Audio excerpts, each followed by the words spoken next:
Now, the most topical issues among civil society organizations in Nigeria this week and, even today is the proposed non-governmental organization regulatory commission bill. The controversial NGO bill aims to regulate and monitor the activities of all civil society organizations and labor unions in the country. And, everyone has been talking about it. If you do this, this is what's going to happen, But we have a lady and a gentleman in the studio this morning. In Lagos. In Lagos, and another guest in our Abuja studios. Let me start with the Executive Director, Spaces for Change, Victoria Ohairi. Thank you so much for joining us this morning. Thank you. Good morning. And of course, a legal practitioner, Kayode Ajulo. Thank you for being here. That's our guest in Abuja, and we have Babajimi Benson, Honorable Member of the House of Representatives here in Lagos.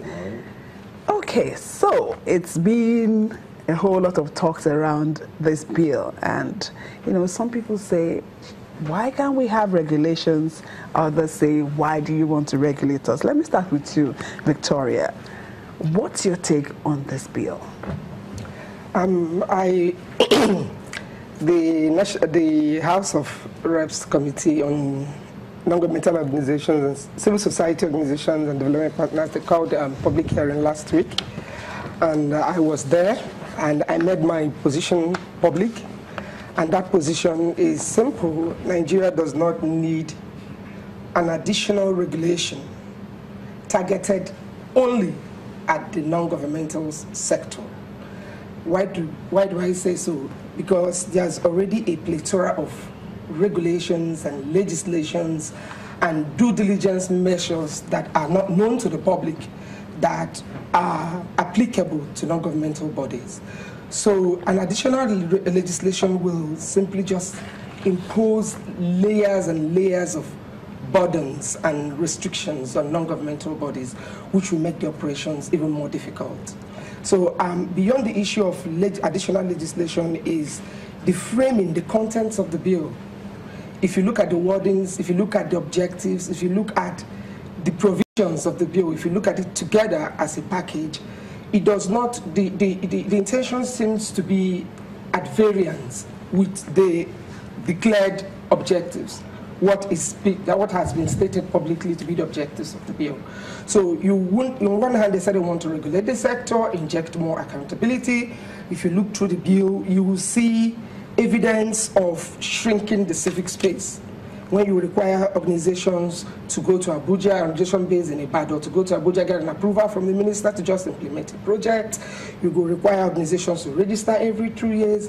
You put in too many onerous terms that are not in any way geared towards effective regulation of the sector.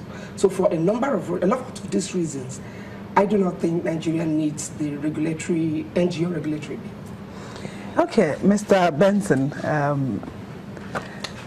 Thank you very much for having me here.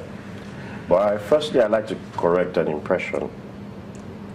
The sponsor of the bill is the deputy leader of the House of Rep. It's a private bill.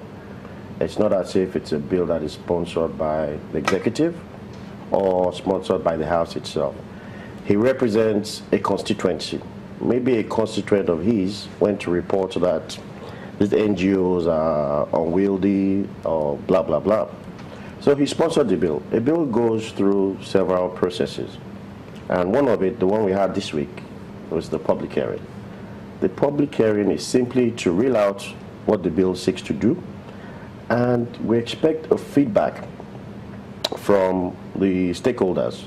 Stakeholders here being the civil society organizations or the NGOs, so to call.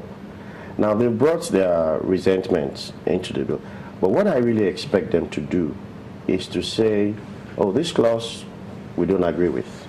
Here is a suggested amendment.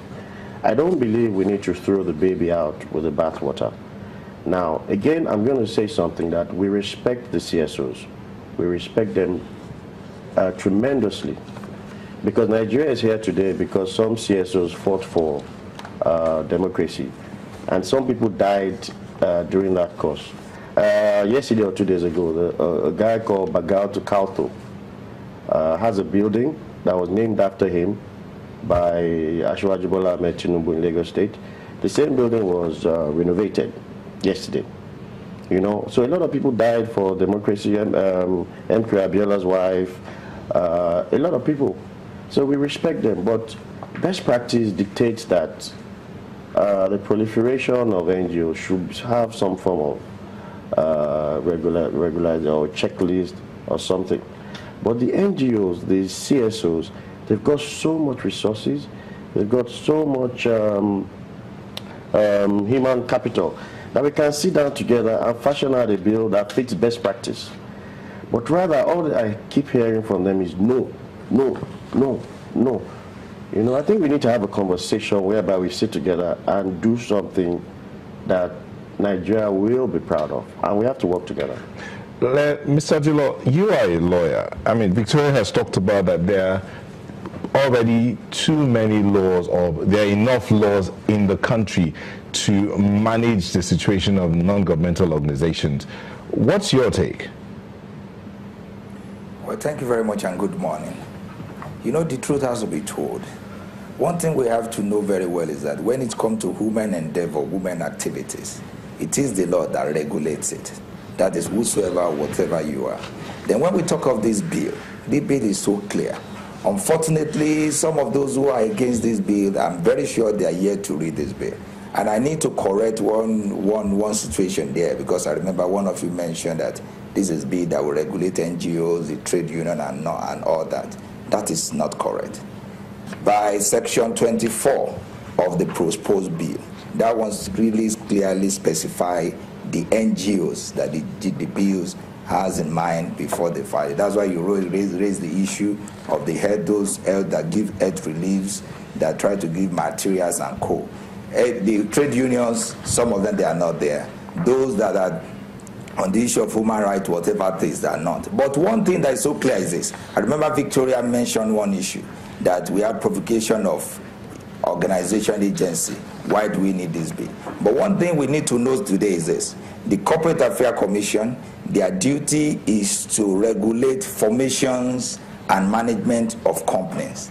And today, you have bankers, you have banks, microfinance bank, you have insurance, you have pharmaceutical company, you have architects, you have all of them being registered in CAC. Despite that, the bankers still have the central bank that regulates, that license them, that ensure that the ethical, the values of the banking still has to be maintained. The same thing with the NAFDAC. Despite the registration with the CAC, you find out that they have NAFDAC. That is those that, when you mention NAFDAC, remember Dora Akiyoli, to ensure that the pharmaceutical company, they are of the best practice, they are giving us the best drug and all that. The same thing with insurance company. You have Nikon. The same thing too, even as a lawyer, as I speak today, despite being called to bar, despite being the solicitor and solicitor of Ferrari of Supreme Court of Nigeria, despite that, we still have those that regulate. So that's why you see the MBA, those that we have this disciplinary committee and all that. What we are saying is this. I know we need to be sincere here. When it comes to NGOs, today, I have been saying that I make my position clear with the memorandum that we send to the National Assembly. You find out today, we need to really clean up the system, particularly when it comes to these NGOs. Well, the NGOs are doing great, but you find out today,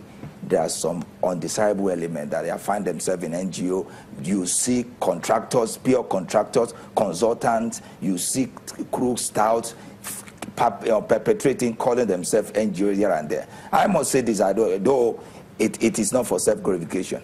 I'm the chairman of at least 4 non-governmental organizations. My organization to today, we are here to ask for any donation, to ask for any fund.